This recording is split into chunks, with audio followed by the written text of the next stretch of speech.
క్లాస్లో టీచర్ ఒక విద్యార్థి డ్రాయింగ్ చూస్తే అది అర్థంతరంగా ఉంది. ఆమె అతని దగ్గరకు వెళ్లి దీన్ని పూర్తి చేయమని చెప్పింది.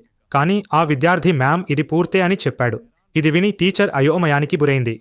వెంటనే ఆమె అతనికి ఒక గడియారం కమంది. ఇది సులభమేనని అనుకుంది. అతను వెంటనే గడియారం వేశాడు.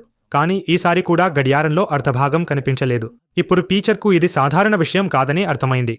ఆమె డాక్టర్ను చూపించమని సలహా ఇచ్చింది. మొదట అతను దీనిని తేలికగా తీసుకున్నాడు. కానీ స్నేహితులు అతని డ్రాయింగ్ చూసి నవ్వుతూ నువ్వు ఎక్కడో చూసిన అర్ధమూర్తుల్లా వేశావంటే అతనికి కూడా అనుమానం వచ్చింది. ఇంటికి వెళ్లి అన్నయ్యతో కలిసి ఆసుపత్రికి వెళ్లాడు. డాక్టర్ విషయాలు విని ఒక ఇల్లు వేయమని చెప్పాడు. ఎంత ప్రయత్నించినా ఇల్లు కూడా అర్ధంగానే వచ్చింది. టెస్టుల్లో అతని మెదడులో రక్తగడ్డ ఆప్టిక్ నరుపై ఒత్తిడి పెడుతున్నదని కనిపించింది. అందుకే అతని చూపు ఒకవైపు పూర్తిగా కనిపించడం లేదు. అతని మనసు పగిలిపోయింది. ఎందుకంటే మరుసటి రోజే అతని ఆర్ట్ ఎంట్రన్స్ ఎగ్జామ్ ఉంది. అప్పుడు అతని జంట అన్నయ్య ఒక ప్లాన్ వేశాడు. పరీక్షను తానే రాస్తానని చెప్పాడు. ఎగ్జామ్ రోజున అతను త్వరగా డ్రాయింగ్ మొదలుపెట్టి పొట్టనొప్పి నాటకం వేశాడు. అప్పుడు టీచర్ ఎవరూ ఒంటరిగా బయటికి వెళ్లరని నేనే వస్తానని చెప్పింది. అతను బలవంతంగా ఆమెను తీసుకుని బాత్రూంకి వెళ్లాడు. అదృష్టంగా టీచర్ లోపలికి రాలేదు. లోపల అతని అన్నయ్య ముందే అదే యూనిఫామ్ వేసుకుని రెడీగా ఎదురుచూస్తున్నాడు. వాళ్లు వెంటనే బట్టలు మార్చుకున్నారు. బయటికి వస్తూ అన్నయ్య తప్పుగా విరుద్ధ దిశలో తిరిగాడు. కానీ టీచర్ గమనించలేదు.